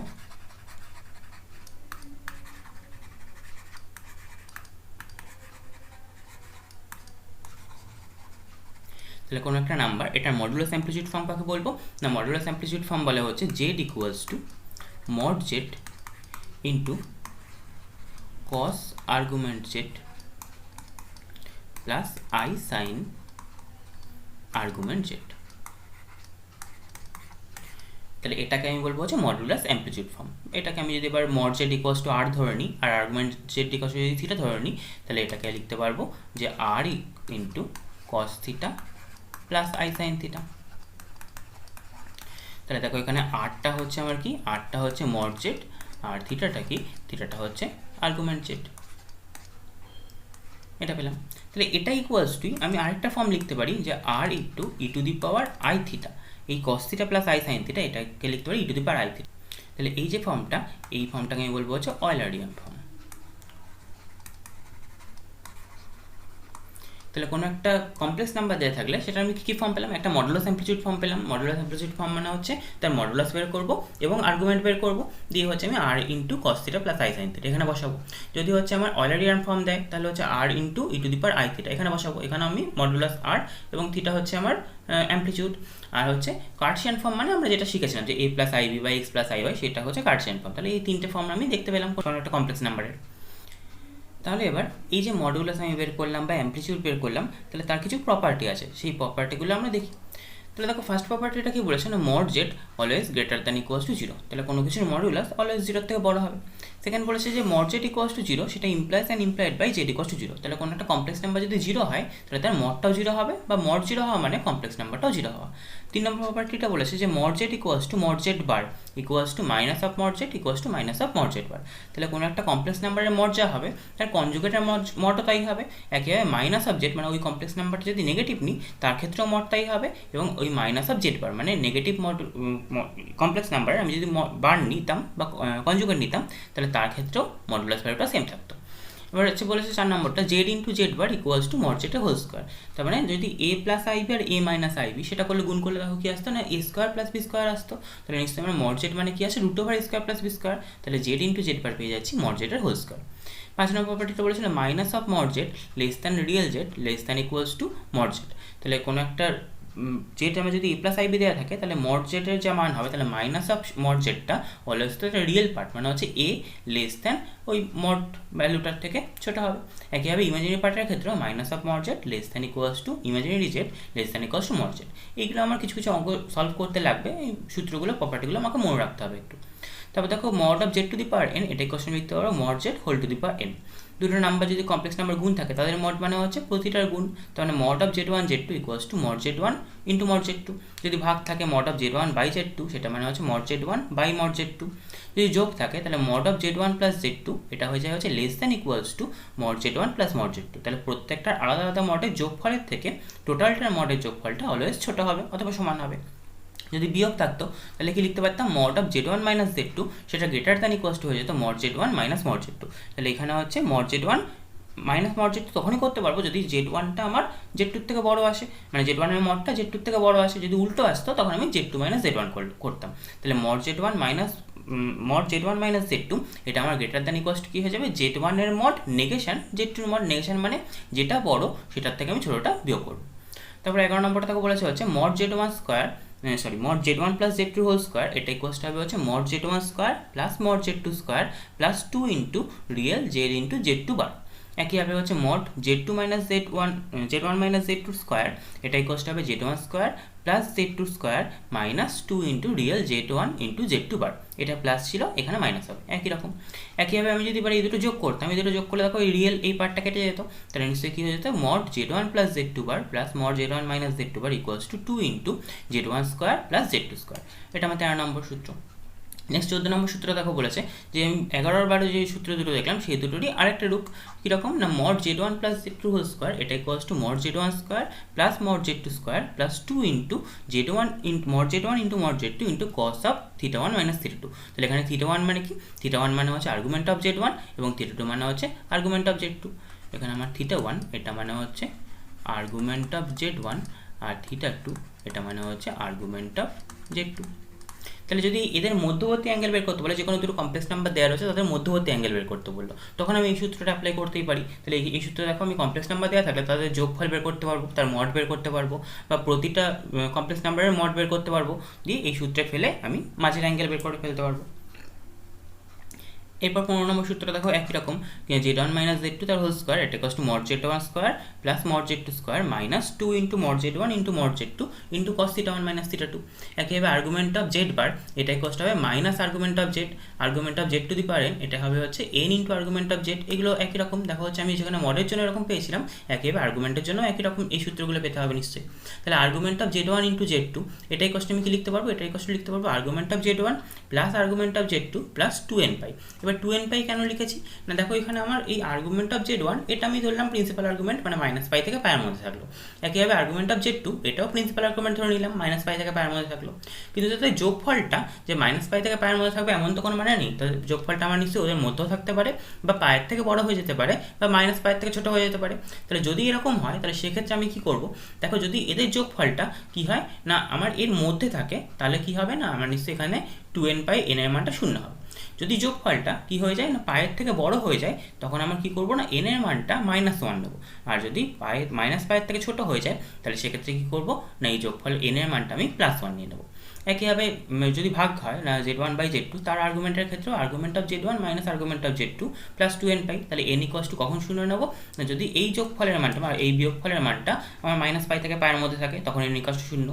যদি এর মানটা হচ্ছে আমার পাইকে ছাড়িয়ে যায়, তখন n ইকুয়ালস টু -1, আর এটার মান যদি মাইনাস পায়ের থেকে ছোট হয়, তাহলে হচ্ছে z equals to n equals to 1 নিয়ে নেবো তখন। আচ্ছা, একইভাবে 20 নম্বর সূত্রটা দেখো বলেছে হচ্ছে z1 প্লাস z2, আমরা দেখেছিলাম হচ্ছে less than equals to mod z1 plus z2 হয়। তাহলে এটা যদি সমান হয়ে যায়, মানে mod z1 plus z2 equals to mod z1 plus mod z2 হয়, তখন সেটা ইমপ্লাই করবে কি না argument z1 equals to argument z2 হবে। তাহলে হচ্ছে এই দুটো আর্গুমেন্ট যদি সমান হয়ে যায়, তাহলে আমি বলবো এইটা স্যাটিসফাই করবে, বা এটা স্যাটিসফাই করলে বলবো আর্গুমেন্ট দুটো সমান হয়ে যাবে। একইভাবে 21 নম্বরটা দেখো বলেছে হচ্ছে এটা ইকুয়ালস টু মানে mod of z1 plus z2 equals to mod of z1 minus z2, মানে z1 প্লাস z2 এর মড আর z1 মাইনাস z2 এর মড, এই দুটো যদি সমান হয়ে যায়, সেখান থেকে আমি বলতে পারবো argument of z1 minus argument of z2 equals to π/2। তাহলে এদের দুজনের মধ্যবর্তী অ্যাঙ্গেলের ডিফারেন্সটা হয়ে যাচ্ছে π/2।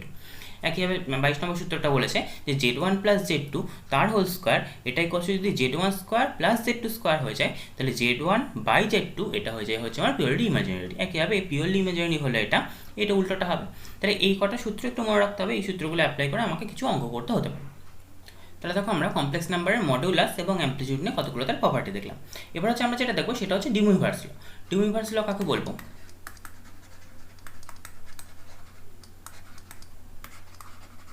তাহলে ডিমুইভার্স ল কি বলছে যে cos theta plus i sin theta whole to the power n। তাহলে এরকম একটা কমপ্লেক্স নাম্বার রয়েছে cos theta plus i sin theta, এটা whole to the power n রয়েছে।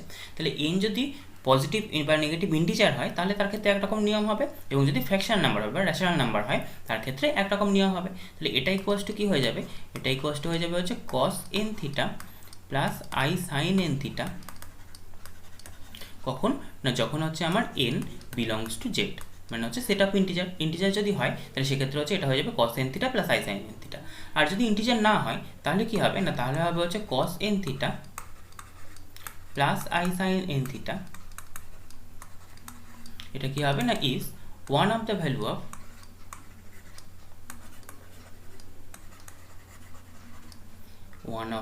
Value of cos theta plus i sin theta whole to the power n। তাহলে দেখো এখানে তোমার মনে হতে পারে এটা কখন হবে, যখন হচ্ছে n does not belongs to z, মানে n যখন ইন্টিজার হবে না। তাহলে এটা দেখো মনে হতে পারে যে এখানে আমার পাওয়ার n রয়েছে, তাহলে এখানে আমার ওয়ান অফ দ্য ভ্যালু কেন হলো, একাধিক ভ্যালু কি আসবে তো। তাহলে দেখো nটা কি রয়েছে না n আমার জেডের মধ্যে নেই, তাহলে নিশ্চয়ই n একটা ফ্র্যাকশনাল নাম্বার। ফ্র্যাকশনাল নাম্বার মানে কি নিশ্চয়ই n ইকুয়ালস টু আমি 1/2 নিতে পারি, বা 1/3 নিতে পারি, বা 1/4 নিতে পারি, এরকম কিছু একটা নিতে পারি। তাহলে 1/2 আমার নেওয়া মানে কোনো কিছুর পাওয়ারে 1/2 মানে তার রুট। তাহলে কোনো কিছু রুট করলে আমি কটা পাই, নিশ্চয়ই দুটো মান পাই, বা কোনো কিছু কিউব রুট করলে কটা মান পাই, আমরা নিশ্চয়ই তিনটে ভ্যালু পাবো, এরকম দেখবো আমরা। তাহলে এক্ষেত্রে এই যদি এরকম n এর মানটা এরকম ফ্র্যাকশনাল হয়, তাহলে কি হবে না একটা মান হবে cos n theta plus i sin n theta, বাকি মানগুলো আমি কি হবে সেটা আমি এখান থেকে বলতে পারছি না।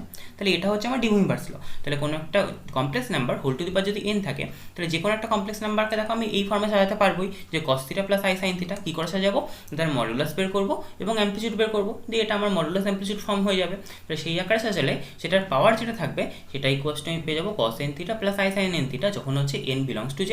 আর যদি পাওয়ারে n যেটা রয়েছে সেটা আমার যদি জেডের মধ্যে না থাকে, সেটা যদি কোনো ফ্র্যাকশনাল নাম্বার হয় তাহলে সেক্ষেত্রে কী হবে না cos n theta plus i sin theta সেটা হবে হচ্ছে 1 of the value of cos a theta plus i sin theta two the power n। তাহলে এটা হচ্ছে আমার de Moivre's law।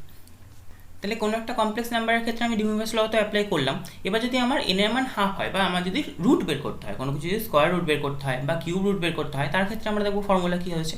তাহলে কোনো একটা কমপ্লেক্স নাম্বারের স্কোয়ার রুট কী করে বের করবো দেখি। তাহলে ফার্স্টে হচ্ছে আমরা দেখবো স্কোয়ার রুট কী করে বের করবো। তাহলে স্কোয়ার রুট বের করতে গেলে ধরো আমার সাপোজ রুট ওভার দেওয়া আছে হচ্ছে a প্লাস IB, এটার আমার স্কোয়ার রুট বের করতে হবে। তাহলে একটা বড় মেথড আছে, একটা শর্টকাট মেথড আছে। বড় মেথড করতে গেলে আমাকে এটা ইকুয়ালস টু কিছু একটা ধরে নিতে হবে, দিয়ে উভয় পক্ষে বর্গ করে আমাকে ইমাজিনারি পার্টগুলো সমান করতে হবে, রিয়েল পার্টগুলো সমান করতে হবে, সেখান থেকে মান বের করতে হবে। আর শর্টকাট নিয়ম কি? শর্টকাট নিয়ম হচ্ছে আমার এই যেখানে IB যেটা থাকবে সেইখানে থেকে আমাকে 2i পার্টটা বের করে নিতে হবে। 2i পার্টটা বের করে যে পার্টটা থাকবে এখান থেকে দেখো 2i পার্ট বের করলে কি থাকবে, b/2 থাকবে নিশ্চয়ই। তাহলে b/2কে আমাকে এমন দুটো ফাংশনের এমন দুটো রাশির গুণফল হিসেবে প্রকাশ করতে হবে যাদের বর্গের বিয়োগফলে আমার a আসে। যাতে করে হচ্ছে এটাকে আমি ধরো এটাকে সাপোজ আমি বলছি a1 আর এটাকে a2, এই দুটোতে করছি যাতে করে হচ্ছে a1 square minus a2 square equals to আমার a আসে। তাহলে এরমভাবে আমাকে b/2কে ভাঙতে হবে। তাহলে আমার এখানে শর্টকাট নিয়ম হচ্ছে b/2কে এমনভাবে ভাঙবো যাতে করে হচ্ছে আমার a1 ইন্টু a2 এরমভাবে ভাঙবো যাতে a1 square minus a2 square equals to a আসে।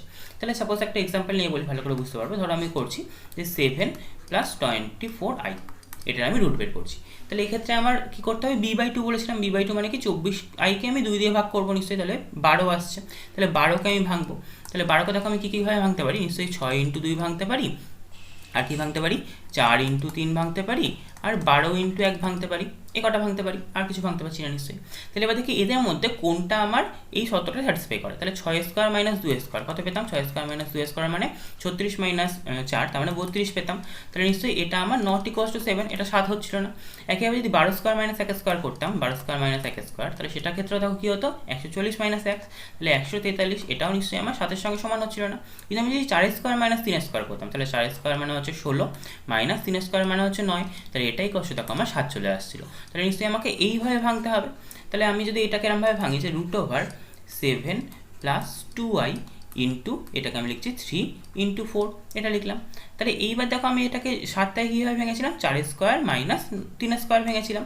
এটাকে আমি লিখতে পারবো যে 4 স্কোয়ার মাইনাস 3 স্কোয়ার প্লাস এখানে আমি 2 ইন্টু i ইন্টু 3 ইন্টু 4 যা ছিল তাই লিখলাম। তাহলে এবার আমাকে এখানে সূত্র ফেলতে গেলে দেখো a square plus b square plus 2ab এরকম নিশ্চয়ই সূত্রে ফেলতে হবে। তাহলে মাইনাস থেকে প্লাস করতে গেলে আমি এখানে কমপ্লেক্স নাম্বারে কী করতে পারবো না 4 স্কোয়ার প্লাস এটাকে লিখতে পারবো 3i তার হোল স্কোয়ার, আর এইটাকে দেখো এবার আমি লিখতে পারবো 2 ইন্টু 4 ইন্টু 3i, আমি জাস্ট ঘুরিয়ে লিখলাম এটাকে।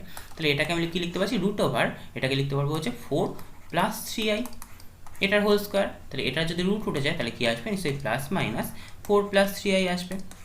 তাহলে দেখো আমি এটার স্কোয়ার রুট করে দুটো মান পেলাম। তাহলে এইভাবে আমরা স্কোয়ার রুট বের করবো। তাহলে কোনো কিছু যদি স্কোয়ার রুট বের করতে বলে আমি কি করব না এই b/2 যেটা থাকবে b/2টাকে আমি কি করব না এমন দুটো রাশির গুণফল হিসেবে ভাঙবো যাদের বর্গের বিয়োগফল আমার রিয়েল পার্টটা চলে আসে, দিয়ে সেটাকে এরমভাবে লিখবো যে মাইনাস যেটা থাকবে সেটাকে i দিয়ে রিপ্রেজেন্ট করবো, দিয়ে এরকম করে আমি স্কোয়ার রুট পাবো। একইভাবে যদি কিউব রুট বের করতে বলতো তাহলে কিউব রুট বের করলে কী করতাম দেখি এবার।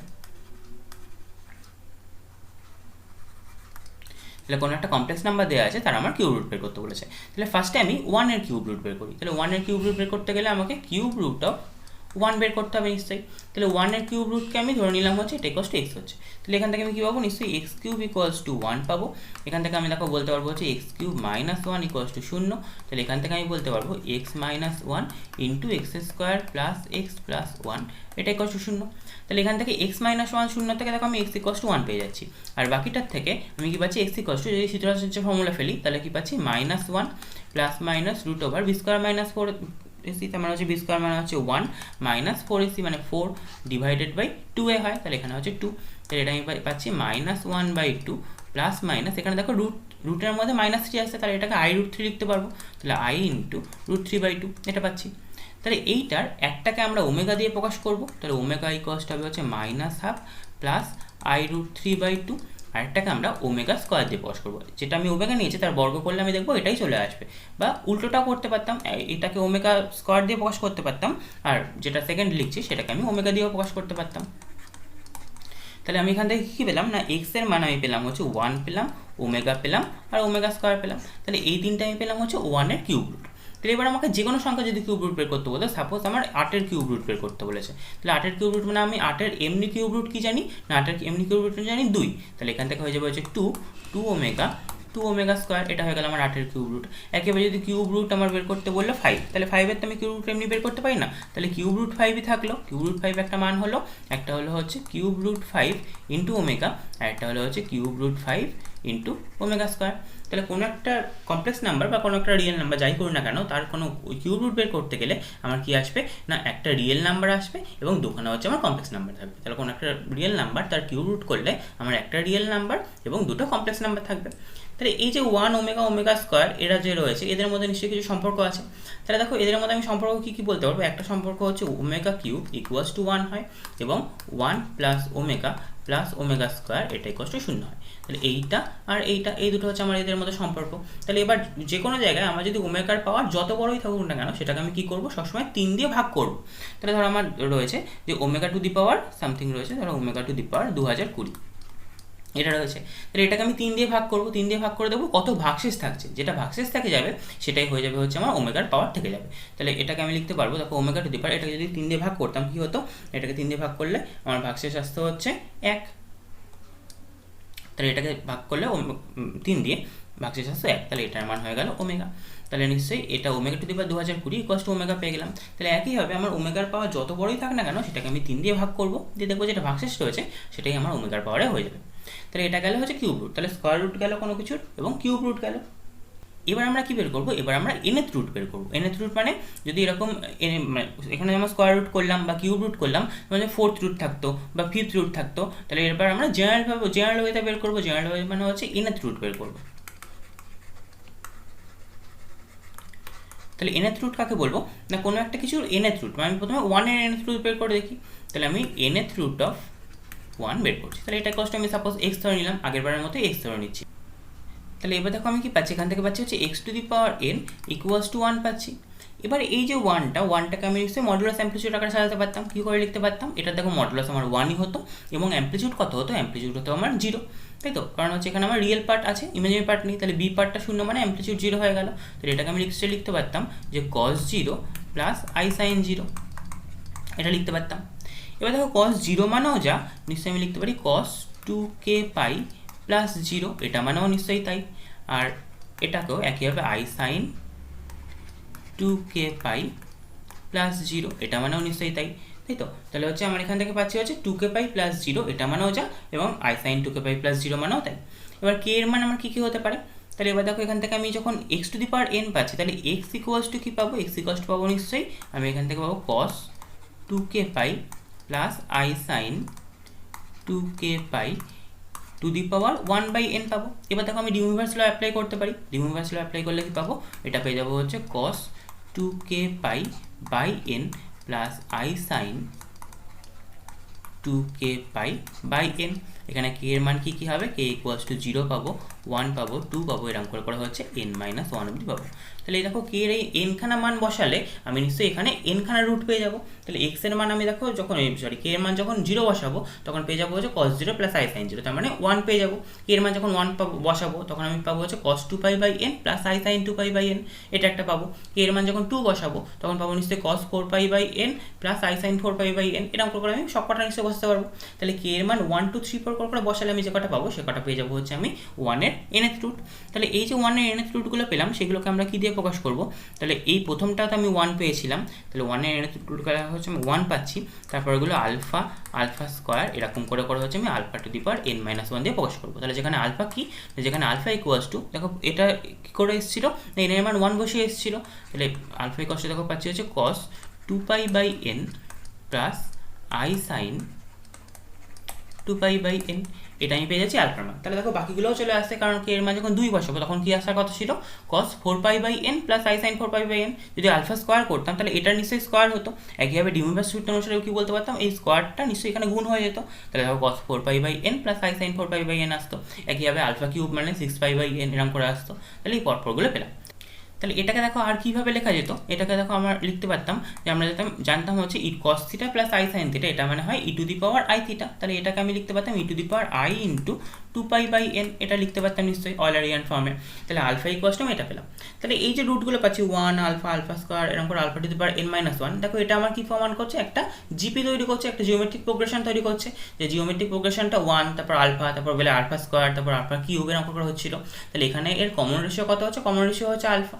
তাহলে এইটা আমার একটা নিশ্চয়ই জিওমেট্রিক প্রোগ্রেশন তৈরি করছে, এর কমন রেশিওটা কি হচ্ছে, কমন রেশিওটা হয়ে যাচ্ছে হচ্ছে আলফা। আলফা মানে হচ্ছে এখানে e⁻i²π/n। তাহলে এই যেগুলো পেলাম, এগুলোর আমরা কিছু প্রপার্টি দেখবো। তাহলে দেখো প্রপার্টিগুলো কি বলেছে। তাহলে ফার্স্ট প্রপার্টিটা দেখো বলেছে যে যেটা বললাম সেটাই, যে nth root of unity from a GP with common ratio e⁻i²π/n। তাহলে কোনো একটা nth রুটগুলো 1 যে পাবো সেগুলো হচ্ছে একটা জিপি তৈরি করবে, জিওমেট্রিক প্রোগ্রেশন তৈরি করবে, যার কমন রেশিওটা হচ্ছে e⁻i²π/n। 2 নম্বর বলছে sum of nth root of unity is 0। তাহলে এই সবকটা nth রুট যদি যোগ করি তার যোগফল হয়ে যাবে হচ্ছে 0। এটা একটা সূত্র।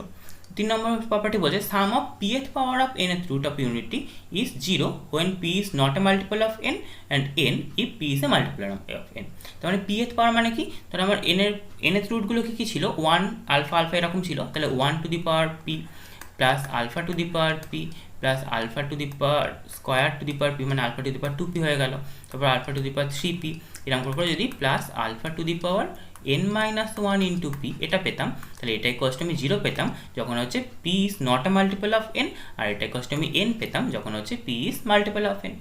নেক্সট বলছে product of nth root of unity is -1 to the power n-1। তাহলে এবার যদি এই nth রুট অফ ইউনিটিগুলো সবকটা গুণ করে দিতাম, 1 আলফা আলফা স্কোয়ার সবকটা যদি গুণ করে দিতাম, তার গুণফলটা পেতাম হচ্ছে -1 টু দি পাওয়ার n-1।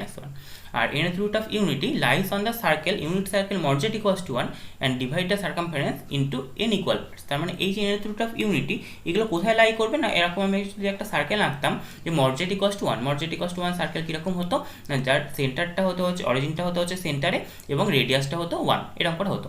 পরের দিন আমরা দেখবো যে কী করে সার্কেল বা কোনো কিছু কমপ্লেক্সের ইকুয়েশন কেমন হয়, তখন আমরা দেখবো মজেট ইকুয়ালস টু 1 এরকম একটা সার্কেল তৈরি করছে। তাহলে এই যে প্রতিটা রুট পাচ্ছি সেগুলো কি হবে না, প্রতিটা রুট হচ্ছে আমার সার্কামফারেন্সটাকে একটা নির্দিষ্টভাবে এনখানা পার্টে বিভক্ত করবে। তাহলে এইখানে একটা পয়েন্ট থাকতে পারে, এখানে একটা পয়েন্ট থাকতে পারে, এখানে একটা পয়েন্ট থাকবে, এখানে একটা পয়েন্ট থাকবে, এরকম এনখানা পার্টে আমার বিভক্ত করছে, ইকুয়াল পার্টে ডিভাইড করছে। তাহলে এই পাঁচটা হচ্ছে আমি এই nth রুট অফ ইউনিটির কিছু প্রপার্টি পেলাম। এবার একটা ইম্পর্টেন্ট রেজাল্ট দেখো, এই রেজাল্টটা আমার অনেক ক্ষেত্রে অঙ্ক করতে কাজে লাগবে বা এটা একটা শর্ট ট্রিক বলতে পারো। এখানে বলছে points having affixes z1 z2 z3 represented the vertex of an equilateral triangle if and only if এই কন্ডিশনটা। তাহলে কোনো একটা ইকুইল্যাটারাল ট্রায়াঙ্গেলের আমার যে ভার্টেক্সগুলো রয়েছে সেগুলোকে আমি যদি z1 z2 z3 দিয়ে রিপ্রেজেন্ট করতাম, তাহলে আমরা আগেই দেখেছি যে z1 মানে কোনো একটা পয়েন্ট রিপ্রেজেন্ট করা যায় বা z2 দিয়ে একটা পয়েন্ট রিপ্রেজেন্ট করা যায়, যেটা হচ্ছে রিয়েল পার্ট কম ইমাজিনারি পার্ট, এরকমভাবে পয়েন্টটা পেতাম। তাহলে কোনো একটা ট্রায়াঙ্গেলের যদি ভার্টেক্সগুলো আমার z1 z2 z3 হয় সেটা ইকুইল্যাটারাল ট্রায়াঙ্গেল হবে যদি আমার এই কন্ডিশনটা স্যাটিসফাই হয়, আর এই কন্ডিশনটা স্যাটিসফাই হলে আমার ওটা হচ্ছে আমার ইকুইল্যাটারাল ট্রায়াঙ্গেল হবে। তাহলে এই কটা আমি দেখলাম। তাহলে আমি এখানে কী কী করলাম না হচ্ছে কোনো একটা কমপ্লেক্স নাম্বার নিলাম, তার ডেফিনেশন দেখলাম, তার বিভিন্ন প্রপার্টি দেখলাম, অ্যাডিশন মাল্টিপ্লিকেশন এগুলো দেখলাম, কনজুগেট দেখলাম, দুটো কমপ্লেক্স নাম্বার কখন ইকুয়াল হয় সেটা দেখলাম, কমপ্লেক্স নাম্বার জিওমেট্রিক্যাল রিপ্রেজেন্টেশন দেখলাম, সেখান থেকে মডুলাস এবং আর্গুমেন্ট বা প্রিন্সিপাল আর্গুমেন্ট কী করে বের করতে হয় সেটা দেখলাম। নেক্সট আমি কী করলাম না এই মডুলাস আর আর্গুমেন্টের কিছু সূত্র দেখলাম। নেক্সট হচ্ছে আমি কোনো একটা 1 বা যে কোনো একটা নাম্বারের স্কোয়ার রুট বের করতে শিখলাম, কিউব রুট বের করতে শিখলাম, ডি ইউনিভার্স ল শিখলাম এবং ডি ইউনিভার্স ল অ্যাপ্লাই করে কোনো একটা 1-এর বা ইউনিটের nth রুট বের করতে শিখলাম এবং nth রুটের কিছু প্রপার্টি দেখলাম। তাহলে এইগুলো ইউজ করে আমরা হচ্ছে কিছু অঙ্ক করব। কমপ্লেক্স নাম্বারের আরও কিছুটা পার্ট বাকি আছে। আরও কিছুটা পার্ট বলতে কীরকম না, কোনো একটা নাম্বার কোনো একটা কমপ্লেক্স এই প্লেনের মধ্যে আমাকে কোনো একটা কিছু স্ট্রেট লাইন বা ইলিপস বা প্যারাবোলা বা সার্কেল এইগুলোকে কিছু একটা ইকুয়েশন দিয়ে প্রকাশ করা হয়। তো সেই ইকুয়েশনগুলো আমরা পরের দিন শিখবো কী করে হয়। বা কোনো একটা কমপ্লেক্স নাম্বার জেড যদি থাকে তার লোকাসটাকে আমরা কী বলবো, সার্কেল বলবো কখন, বা কখন ইলিপস বলবো, বা কখন প্যারাবোলা বলবো, সেগুলো আমরা পরের দিন শিখবো। বা আরও এখানে কিছু আছে যে কোনো কিছু পাওয়ারে যদি কমপ্লেক্স নাম্বার থাকে, আমরা তো এখানে কমপ্লেক্স নাম্বারের পাওয়ার কিছু করছিলাম, মানে হচ্ছে কোনো একটা কমপ্লেক্স নাম্বার ছিল তার পাওয়ারে হোল স্কোয়ার বা হোল কিউব এরকম করছিলাম, কিন্তু পাওয়ারে যদি কমপ্লেক্স নাম্বার থাকে তখন সেটাকে আমরা কী করে ক্যালকুলেট করবো সেটাও আমরা পরের দিন দেখবো। তাহলে আজকে এইটুকুনি করলাম, এর ওপর আমরা কয়েকটা এক্সাম্পল দেখি। তাহলে ফার্স্ট এক্সাম্পলটা দেখো বলেছে যে if argument of z less than 0 then argument of -z minus argument of z equals to কী বলেছে।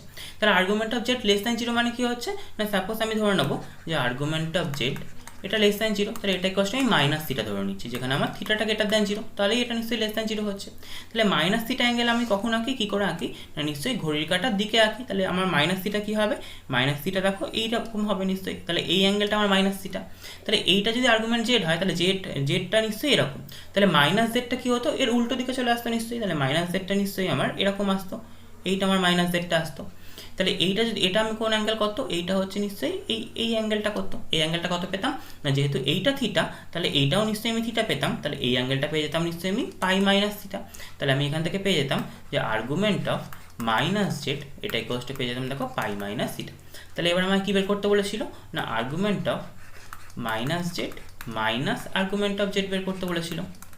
তাহলে এটা ইকুয়ালস টু কী হয়ে যাচ্ছে, আর্গুমেন্ট অফ মাইনাস জেড মানে হচ্ছে পাই মাইনাস থিটা মাইনাস আমার এখানে মাইনাস থিটা, তাহলে এটা ক্যালকুলেশন করলে কত আসছে, পাই চলে আসছে, তাহলে পাই হলো আমার অ্যান্সার। তাহলে এখান থেকে আমি পাচ্ছি হচ্ছে এই অপশনটা রাইট। তাহলে দেখো এখানে argument Z less than theta দেওয়া ছিল, মানে আমি এটা নিচের দিকে আঁকছি, যেহেতু ঘড়ির কাঁটার দিকে ঘুরছে সেই জন্য মাইনাস থিটা অ্যাঙ্গেলটা, আর মাইনাস জেডটা কী হয়ে যাবে, তাহলে উল্টো দিকে হয়ে যাবে, এর সঙ্গে 180 ডিগ্রি অ্যাঙ্গেল করবে নিশ্চয়ই, তাহলে সুতরাং এই অ্যাঙ্গেলটা হয়ে যাবে পাই মাইনাস থিটা, এটার আর্গুমেন্ট হয়ে গেল পাই মাইনাস থিটা এবং এটার আর্গুমেন্ট মাইনাস থিটা, তাহলে এবার এই দুটো বিয়োগ করে দিলাম, তাহলে পেলাম হচ্ছে পাই। নেক্সট অঙ্কটা দেখো কী বলেছে, এই অঙ্কটা বলেছিল যে if mod of z plus 4 less than equals to 3 then maximum value of z plus 1 is, তাহলে mod of z minus z plus 4 এটা 3 এর থেকে ছোটো বলেছিল, তাহলে আমাকে জেড প্লাস 1 এর ম্যাক্সিমাম ভ্যালু বের করতে বলেছে। তাহলে আমি দেখো এটাকে লিখতে পারতাম যে মড অফ জেড প্লাস 1, এটা ইকুয়ালস টু আমি লিখতে পারতাম mod of z plus 4 minus 3, এটা লিখতে পারতাম নিশ্চয়ই। তাহলে কোনো কিছুর ম্যাক্সিমাম ভ্যালু বের করতে বলতে মানে আমি কী করতে হবে, নিশ্চয়ই লেস দ্যান ইকুয়ালস টু বের করতে হবে। তাহলে দেখো আমি কী জানতাম, আমি একটা সূত্র এরকম জানতাম যে mod of z1 plus z2 এটা লেস দ্যান ইকুয়ালস টু হয় mod z1 plus mod z2, এই সূত্রটা আমি জানতাম। তাহলে এইখানে যদি আমি এটাকে লিখতে পারি এরকম যে এটা লেস দ্যান ইকুয়ালস টু, তাহলে কী হয়ে যাবে mod of z plus 4 plus mod of minus 3, এটাকে আমি প্লাস অফ মাইনাস 3 ধরতেই পারতাম।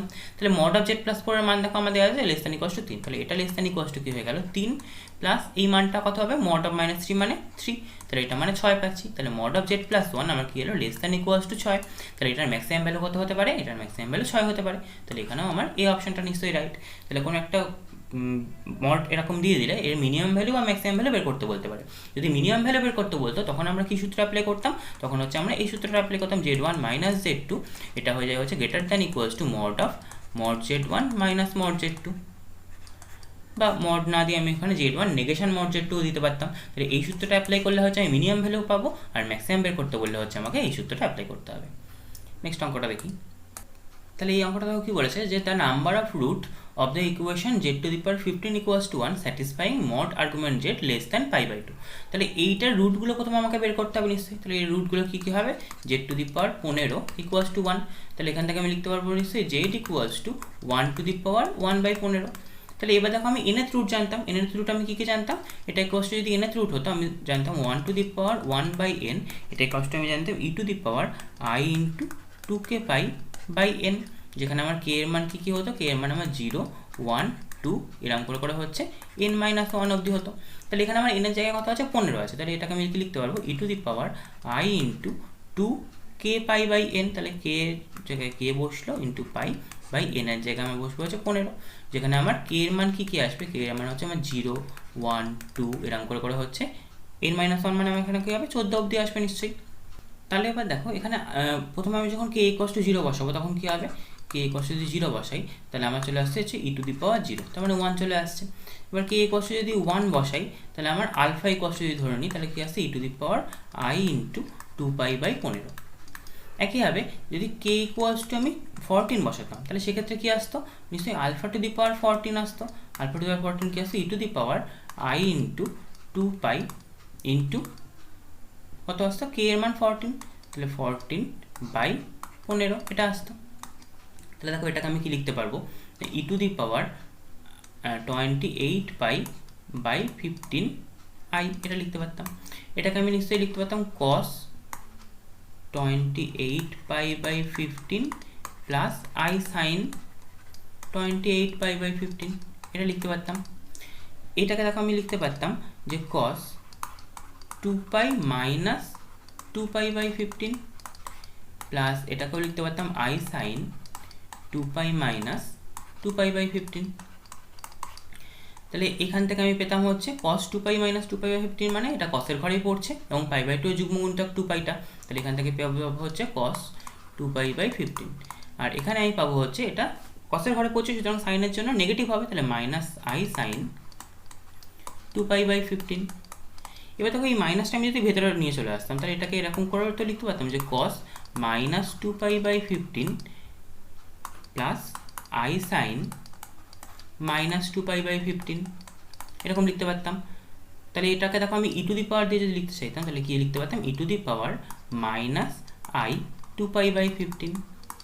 তাহলে k = যখন 14 হলো তখন আমি কি পেলাম e to the power -i 2π/15। তাহলে দেখো আমাকে কি বের করতে বলেছিল, আর্গুমেন্টটা কোথা থেকে কোথায় ছিল না mod of argument z less than π/2 ছিল। তাহলে mod of argument z less than π/2 মানে আমি কি করব না আমার ছিল হচ্ছে mod of argument z এটা ছিল less than π/2। তাহলে আমাকে এটা -π/2 থেকে π/2 এর মধ্যে নিশ্চয়ই আনতে হবে আর্গুমেন্ট জেডটাকে, less than π/2 এর মধ্যে আনতে হবে। তাহলে দেখো যখন আমার এটা 0 হচ্ছে তখন তো আমার এটা থাকছেই 1 মানে আমি লিখতে পাচ্ছি হচ্ছে cos 0 প্লাস i sin 0, তখন এটা থাকছেই। তাহলে এখান থেকে আমি একটা পেলাম k = 1 এর জন্য পেলাম, k = 0 এর জন্য পেলাম, k = 1 এর জন্য দেখো হচ্ছে আমার 2π/15 সেটাও আমার থাকছে, এটা পেলাম। k = 14 এর জন্য কি হচ্ছে -2π/15, তাহলে এটাও পেয়ে যাচ্ছি নিশ্চয়ই। একইভাবে যখন k = 2 এর জন্য পাবো, তাহলে k = 2 এর জন্য কি পাবো না e to the power i 4π/15 এটা পাবো। তাহলে এই 4π/15 এটা আমার -π/2 থেকে π/2 এর মধ্যে থাকছে, তাই এটাও হচ্ছে। একইভাবে যদি এটার আগে করতাম মানে 14 করেছিলাম, তার আগে যদি 13 করতাম, তাহলে k = যখন 13 হতো তখন আমার কি হয়ে যেত e টু দি পাওয়ার, দেখো এটা যেমন এখানে যেটা প্লাস ছিল এখানে সেটা মাইনাস হয়েছিল, তাহলে এই এটার ক্ষেত্রেও কি হয়ে যেত, এটার ক্ষেত্রে হয়ে যেত -i × 4π/15। তাহলে এটাও দেখো আমার -π/2 থেকে π এর মধ্যে, তাহলে k = 13 এর জন্য হলো। একইভাবে যখন k = 3 হবে তখন e to the power i × 6π/15। আর এখানে k = যখন 12 হবে তখন e to the power -i × 6π/15। তাহলে এই দুটো আমার π/2 থেকে -π/2 এর মধ্যে রয়েছে, তাহলে k = 3 এর জন্য হলো, k = 12 এর জন্য হলো। এবার যখন আমি k = 4 করব তখন কি হচ্ছে e to the power i × 8π/15। এবার 8π/15 এটা দেখো আমার π/2 কে ছাড়িয়ে যাচ্ছে। একইভাবে যদি k = 11 এর জন্য করতাম তখন -8π/15 হতো, সেটাও আমার π/2 কে ছাড়িয়ে যেত। তাহলে নিশ্চয়ই কী হবে আমার k = 4 থেকে বাকি কারোর জন্য হবে না। তাহলে আমি টোটাল কটা পেলাম, k = 12, এখানে 3, এখানে 13, এখানে 2, এখানে 14, 1 আর 0, তাহলে টোটাল আমি 7খানা পেলাম। তাহলে টোটাল রুট কটা হচ্ছে আমার 7খানা রুট হচ্ছে নিশ্চয়ই, যেটা আমার এই শর্তটাকে স্যাটিসফাই করবে। তাহলে এখানে আমার কোন অপশনটা হবে, এখানে আমার বি অপশনটা নিশ্চয়ই রাইট হবে।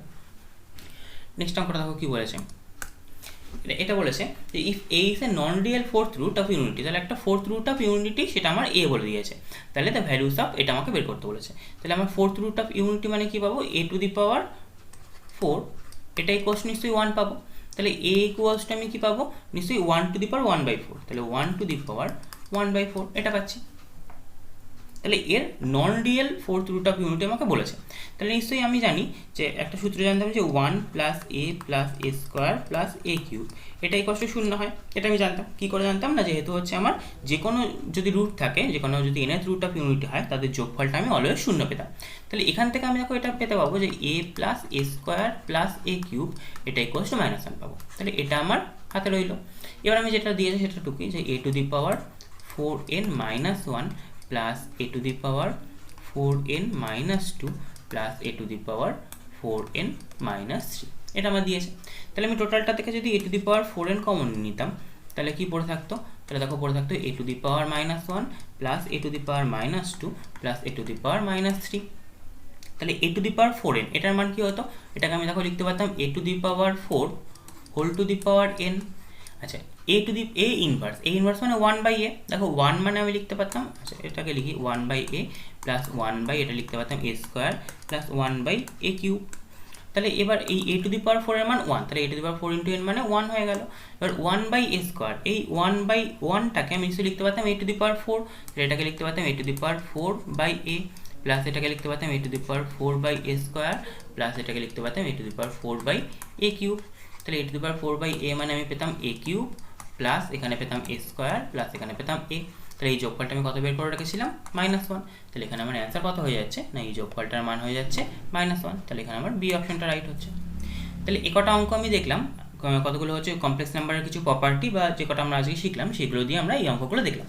পরের দিন তাহলে আমরা কী করবো না, পরের দিন আমরা কোনো একটা পয়েন্ট কমপ্লেক্স প্লেনে থাকলে তার লোকাস বের করবো। সেটা কিসের ওপর থাকছে, স্ট্রেট লাইন না সেটা হচ্ছে সার্কেলের ওপর থাকছে না ইলিপসের ওপর থাকছে না প্যারাবোলার ওপর থাকছে, সেগুলো বের করবো। এবং কোনো একটা কিছুর পাওয়ার যদি কমপ্লেক্স নাম্বার হয় তাহলে আমরা সেটাকে কী করে বের করবো সেটা আমরা পরের দিন দেখবো। ভিডিওর মধ্যে কোনো জায়গায় বুঝতে যদি প্রবলেম থাকে তাহলে সেটা আমাকে কমেন্ট সেকশানে জানাবে। আর ফ্রিতে মক টেস্ট দেওয়ার জন্য নিচে ডেসক্রিপশনে দেওয়া হোয়াটসঅ্যাপ গ্রুপের লিঙ্কে যুক্ত হতে পারো, সেখানে সমস্ত ডিটেলস দিয়ে দেওয়া হবে।